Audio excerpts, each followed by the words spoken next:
Hello. Welcome. Okay, are you ready? I know you're all very excited to be here. Most of you don't know who I am. Maybe none of you. It's such a squeeze, isn't it? Well, what's your name, actually? Would you like to hear a story? Yeah. Would you like to hear a story? This particular story is set in a place called Blanchardstown. Picture this. A quiet scene. She tells me a little about her school, her hobbies, and her family. It's so brilliant, I'm speechless. I'm helpful, caring, ambitious, funny, and organised. She's right over there. For this next part, I want everyone here to close their eyes. Like, seriously, close your eyes. Like, if I can see you looking at me, your eyes aren't closed. Breathe in for 5. So if you need any help, just let me know and I'll come straight back, okay? Oops. Might have said too much. I'm so excited. Can you tell? It's amazing to take a moment and to step back and think back to the very beginning, where you start with myself and Emer saying, are we going to imagine this thing? The people in D15 are interesting and have stories to tell, and then within the people of D15, our children and young people are really interesting. So we're interested in you, and that's it.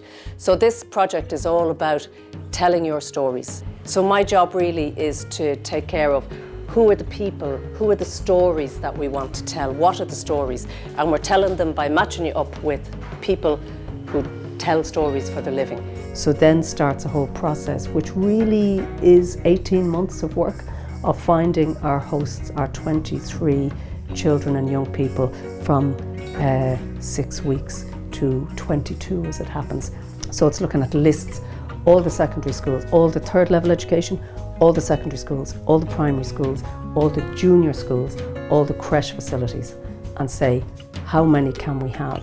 Then it's making contact. Then suddenly in identifying your hosts, each of those individual points then starts layering up, because behind each child or young person, because all our hosts are children and young people, there are parents, there are teachers, there are siblings. So the amount of people involved is enormous. So the ask is always, are you on for an adventure? Come join us. Yeah, come join us. Yeah, let's all come down.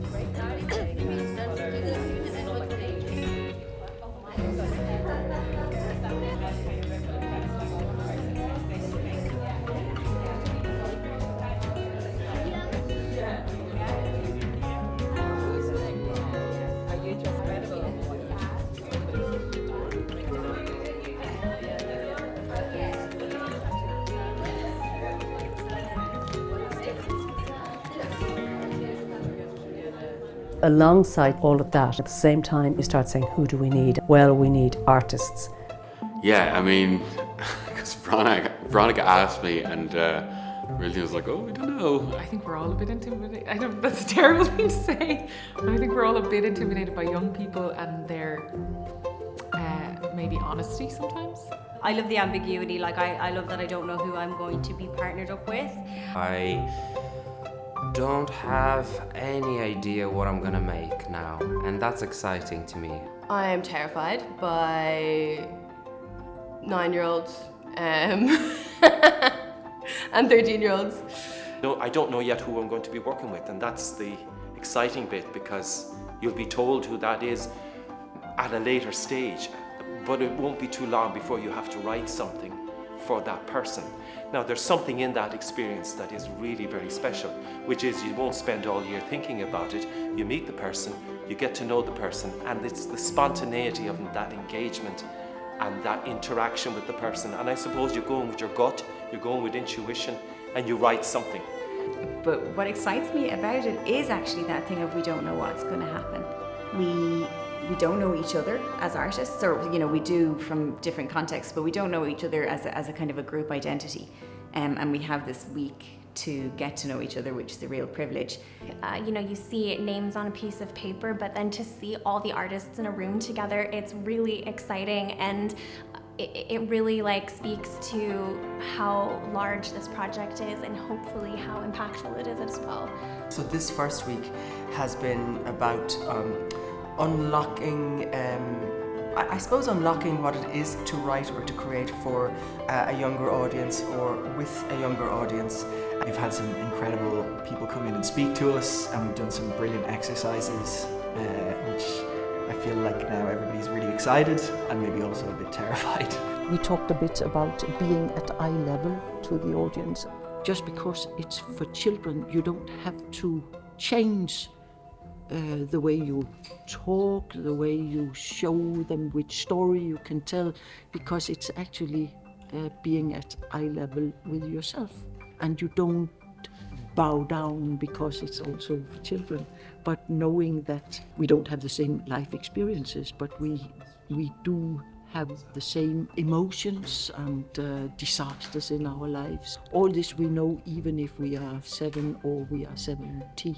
It's a mix of provocation, playfulness, games, discussion, and actually starting to work.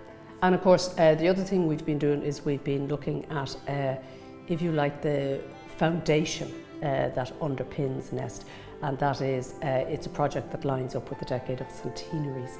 So we had the divine Liz Guinness in to look at the idea of citizenship historically from that point in time to now. So my role in this project is to talk to the artists. Firstly, about what it is we have been commemorating over the last 10 years. What is the decade of centenaries? What were the hopes that were being fought for? And then what was actually realised? What was the new Ireland that was achieved? Have we lived up to the ideals that were set out in the 1916 proclamation? So I'm sort of arming the artists with the background information, because then they're going to work with young kids and discover what being a citizen means to them, what the new Ireland is to them, and interpret that in a way. So it's marrying the history and the art together and involving the local community. When it's contextualised within the dream of what it could be like, what a republic could be like, where all the citizens are equal, where we care for each other. This is just a wonderful way to perceive your work and to be motivated. It's very, very important work, but it's also very sensitive work. So it's very thoughtful of them that they are making sure that working with a wide range of artists at different levels of experience, it's important early on in the project to, equip and, make sure that you have all the tools you need to, create the best work. I met everyone in the group now. I totally understand why. She's selected a group that feel like they understand their responsibility and are going to deliver something that honours the person. The other way this week functions is that it allows me to get a greater sense of the artists, and I can start thinking which artist will be great to work with which host. I'm really excited to meet my host. I'm really excited to just being open to what they have to share. Find out about them and see what inspires me from their life. I'm really going there with open heart and mind and wanting to invite the people to my world as they are inviting me to theirs. Giving the most interesting and accurate and gratifying voice to their experience that I can. So I suppose that's the thing that I'm nervous about at the moment. Patrick has a question. When you're meeting us, will you meet us first in the school, our house, or like in the building? So the very first time you'll meet the person who will write the play about you is on Saturday, February 17th. You don't have to remember that date. That's your birthday! Happy birthday to you! Happy birthday, dear! Happy birthday to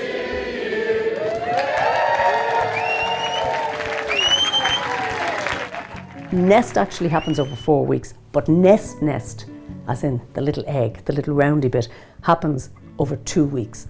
And that's on the first day, February 17th, where everyone comes to Draíocht to say hello. And that is the day when each artist meets their host. Our hosts they go quiet, they get shy, they're nervous. Some of them are really excited. So it's all this sort of tentative thing first. And then people just start chatting. And suddenly then the place is just full of chat.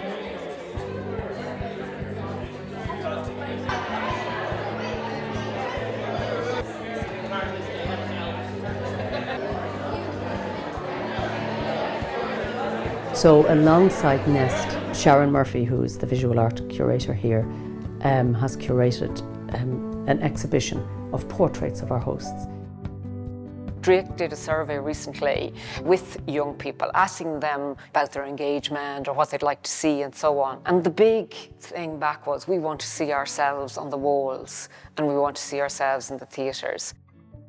The young people are on the walls, and that is in itself a really important political act, but also that artists also have that kind of engagement and that they can offer their perspectives on the world and their perspectives on childhood. Yeah, so this whole Nest portrait process involved the 4 visual artists spending a month visiting the schools and the homes and meeting our subjects here as well. So we kind of really got to know them, and we wanted to get an idea of seeing through their eyes what growing up in Dublin 15 is like. I had a 3-year-old, a 4-year-old, 2 9-year-olds and a 10-year-old. The youngest is 2 weeks old, a baby called Emily, and the oldest is 22, which is Rebecca. We did live portrait sittings from them all here in the Draíocht Art Studio. And some of us were asked to draw and some were asked to paint. So my work is all drawing, it's all charcoal on paper. So I use acrylic paint as, because it's a fast drying medium, so it was a great medium to work with. Yeah, materials is because the charcoal pencil, which is called the Conte pencils on the papers. I think what we probably all try to do is sort of say something, not just about the lives of the young people, but also about their character. Kadisha is a writer, she really writes a lot. Ayla is really into these Japanese animations, and then Lego, and then Adam is always eating popcorn with an orange bowl. Ben was involved in the project as well, so he was painting a little bit with me, so he was working on the portrait himself as well, so it's really rare. It was a good experience, for him as well and for me as well, actually. So these 3 drawings here are composite drawings. So there's 18 people in these drawings. So I went to the school, public school, Satanta, and this is Wrong Aina. One kid would come in for 10 minutes, and I would draw them for 10 minutes, which isn't long enough to get a complete portrait. And then they would leave. I'd take a photograph of the drawing as it was, and then the next kid would come in and I would continue on the same sheet of paper, so it might be their ear, their hairline, their neck. They'd go, another photograph, another kid would come in, I might do the nose, the cheekbone, the hair. So so they accumulated like that. I also have the 5 other single portrait drawings hung over there. Usually when you finish a drawing and the drawing is gone, and then never really meet the sitters after that. But this one, yeah, it was a great experience. Yeah, it was a real privilege really to have that kind of intimate connection, for the time that it lasted. You Be Us is a photographic and collage installation of portraiture, words and drawings with and by the young people of Dublin 15 schools. For the photographic project, we travelled to 7 different schools and met with 10 different classes. All of the portraits seen here in the You Me Us exhibition were directed and captured by the students themselves and their classmates. The colour photographs are nested on a grey and white background, featuring the thoughts, hopes and ideas of the young people. The 153 students involved in this exhibition are a representation of young people in Dublin 15 in 2024. It's reaching out to a whole new community, and it's not just them themselves, it's also their families or their guardians and also their wider school communities. All these people now have a relationship with this art centre, which they may not have been in before. They have a point of access to visual art, to theatre, a vast array of programming here that they will now feel that they can be part of. It's for them and they can access it. It was just a massive celebration because it's the end of one part of the Nest project, but it was really launching the next section. It's like we're kind of the visual artists, we've kind of handed the baton now to the theatre makers. It's a starting point for a whole new conversation. We're also launching the performances that haven't been made yet. Please, it's okay. It's okay. We've done it before. It's all okay. It's all going to be fine. When you meet each other, you go out, you spend time, the pieces are made, the pieces are shared for the first time, they're rehearsed and they're performed. What we say is, you'll all start to chat, so you don't need us anymore in those conversations. So in many ways, our job is done there. Having said that, we're always here. So if anyone needs anything, you just come back to us. But actually from this point on now, it becomes all yours. The following Monday, Tuesday, Wednesday, artists spend time with their hosts in their lives. We spent 3 days together, Liam, didn't we? Yeah. Yeah, so 2 days we're here in Liam's play school. I got to meet Liam and his friends. We first met on Monday when I went to her school and sat in class there, and then afterwards I hung out in her home, and that was kind of how it was for the first 3 days, just getting to know her home life, her friends, stuff like that. Listening to all their in-jokes, learning their songs that they sing exclusively in their own class. First day I was over at his house and he showed me all his Legos and his room and all that fun stuff that he has. I was just scared because the rope kept going, I just had to keep jumping. We had to make the rope bigger, like if it was too small, we had to get one rope. They tied 4 ropes together for me. Yeah. The first day, I spent with them, they were a bit like, okay, who's this? And then the second day, they started getting very curious and asking questions, and I was asking questions as well. And then the third day, really kind of warmed up to me. And, we had just loads of exciting, interesting, and fun conversations. And then when I was leaving, they did not want me to go. I had never played match attacks before, so I learned how to do that.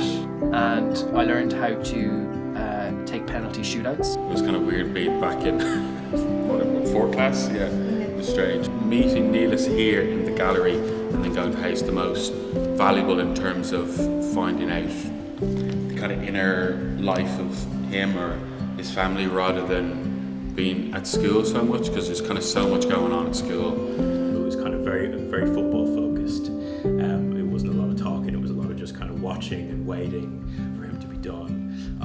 Which I thought was a really nice insight into the life of a busy 17-year-old and one who's very focused on a particular goal. Yeah, just to see what is the daily life in a school, what he does, what he likes. We just sat down, we just chatted and we discussed things, and we went on a long walk, and I just literally stole every idea that they had really and put it all together into the story. That's basically it.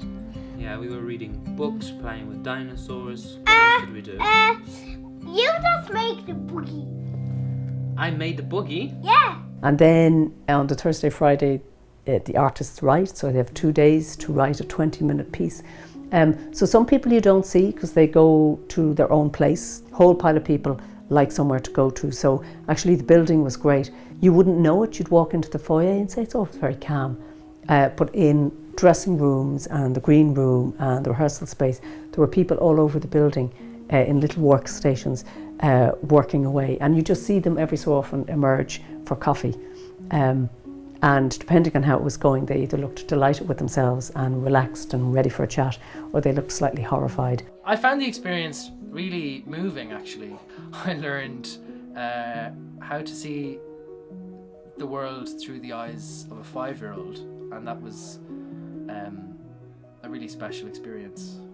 I just loved how she would say things to me and not even realise how profound they sounded, and then I'd be like, well, that's going in the song. It's the best feeling ever, writing a new song and not being able to think about anything else. Like, going into mad scientist mode is one of my favourite feelings. I don't mind that I can't sleep or can't eat for a few days. It was such a short timeline, so it was a little bit nerve-wracking for sure. But I think it makes sense, and it makes it more interesting because it feels a lot more immediate, and you're trusting your gut reactions and not spending 2 weeks researching theory and let's just make it. So it's been stressful as hell. but I wouldn't change a thing about it. This is certainly faster than I've ever made work in my life, but I think unfortunately I am the type of person that thrives under pressure. So it did force me to just get the job done really quickly, and I was really proud of myself, so it was a great process. So there's a kind of a spontaneity to it, and an immediacy, and a directness, and it's raw. And that's not just me, that's also the performer and the director. Everyone's coming in for rehearsals. We've 6 directors. Each actor or show comes through for 2 hours rehearsal with the director each day. People are coming and going, and when they're not in rehearsal with the director, they're in a corner rehearsing on themselves, working with themselves and learning lines. And so at the start of this week, it's all exciting. About the end of day 2, people are starting to go, oh, we've to learn it. Oh. So it's starting to get a bit like, ha ha ha, giddy, but not really that giddy. So at this stage now, everyone is just work, learn. Stage managers are out getting props, they're out getting all sorts of things, table, chairs, racing jackets, who's bringing a pirate hat, who's bringing the robot head. So we have 23 shows, each is doing 3 performances, some in 1 venue, some in 2 venues. Some of those venues are schools, some of those venues are homes. So that amounts to 69 performances that are happening. The first one is at 9 a.m. and the last one is at 8:30 p.m.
looks at you and sees the sun and the moon.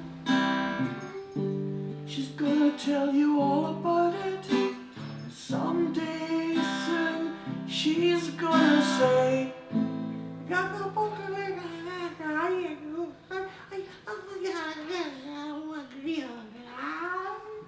we practiced morning, noon, and night. Finally, I knew we were ready. Unhappy that I am, I cannot heave my heart into my mouth. I love your majesty according to my bond, no more, no less. Isla expresses a particular dislike for Shakespeare. So beautiful, a huge cave of blue crystals and gold and pearls. He runs towards me. He's galloping, a hoppity gallop. Then all the zombies appear. Hundreds of them. No, loads of them, loads! It's okay, because when you have a brother or a sister or a sibling, you might also get a very best friend.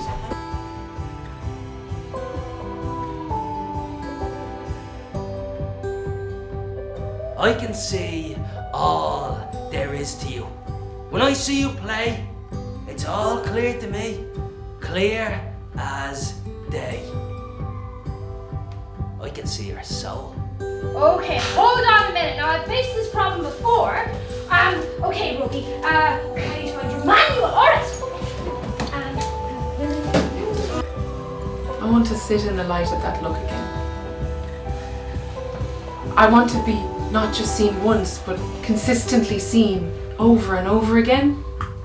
Telling me that things are hard at home, that her folks are on the verge of splitting, that her big sister's taking it hard and taking it out on her in turn, that they share a room but she's not allowed in, that she locks the door and only lets her in to sleep, that she was terrified starting school here knowing that her big sister wasn't keeping an eye on her or caring one bit how she got on. Oh, Shay and Pete!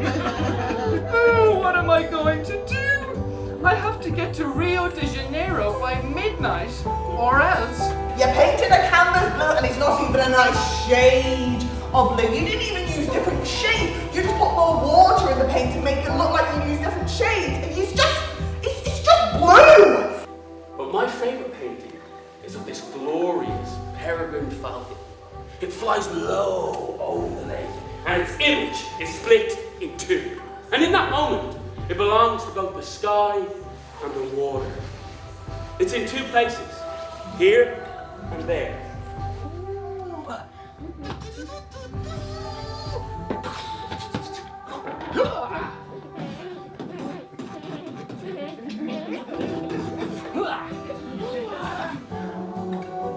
I would be the mouthpiece for every lost story in this forest. I would be a bird poet, a town crier.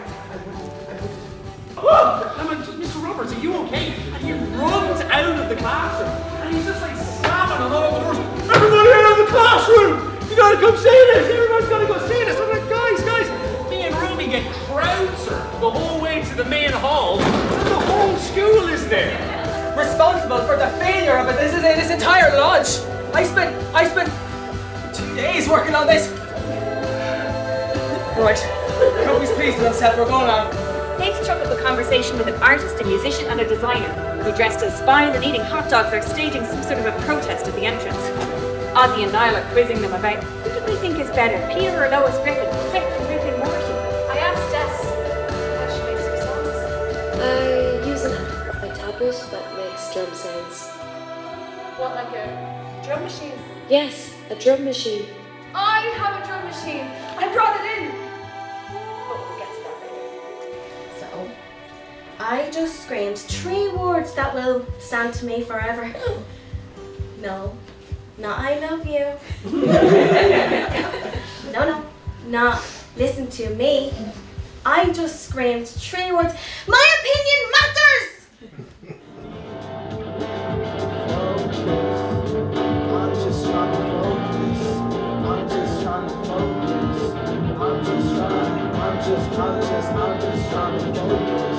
You can be me and I can be you.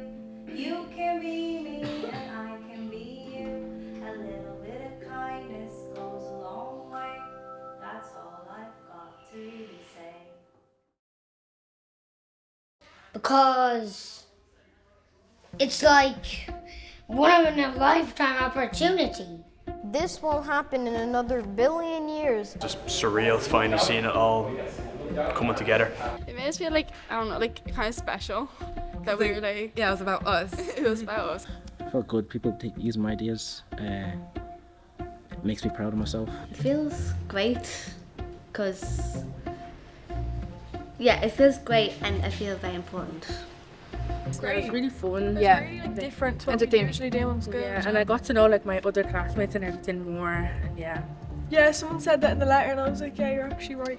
Because you'd you'd never really pay much attention to them, or yeah, we don't talk as much as a group. You know, yeah. What I mean? Yeah. I think I builded up more of my confidence. Really, I actually did. I was a bit nervous about it at the start, but then I'm glad it turned out everyone found it pretty funny, especially like my family in the first one, but they would not stop laughing, so. It really is about us all, so it's about us three. It's really personal, yeah, and it's really challenging and interesting to participate in. I like doing the dancing. Fair play. Some of the shyer students actually getting really, really involved in the programme, which I wouldn't have expected, which was really, really nice to see. I thought the play was really eye-opening, it was really unique and it had a lot of humour in it. And I thought that it's very good because it shows like someone's insight on like how their life is when you can't see it yourself. Really cool. I think so. You spoke well, described your life very well, I loved it, it was very nice. I'm the host, I love this, it was very nice, I got a gift. I'm his sister and I'm very proud. Yeah. Did you feel famous? I was happy. Yeah? Why? Because there's so many people, and when you like said stuff, they all laughed. That was good. I didn't know if they were going to laugh. Yeah, or being acknowledged. It was kind of like honoured, I guess. Like, yeah, it was about us and that we were chosen to do it. It's just special. It's nice. Something we'll have. My takeaway is that I'm really excited to see everyone else's show. I'm going to try to see as many as I can because it's just really different and I didn't expect to be part of it at all.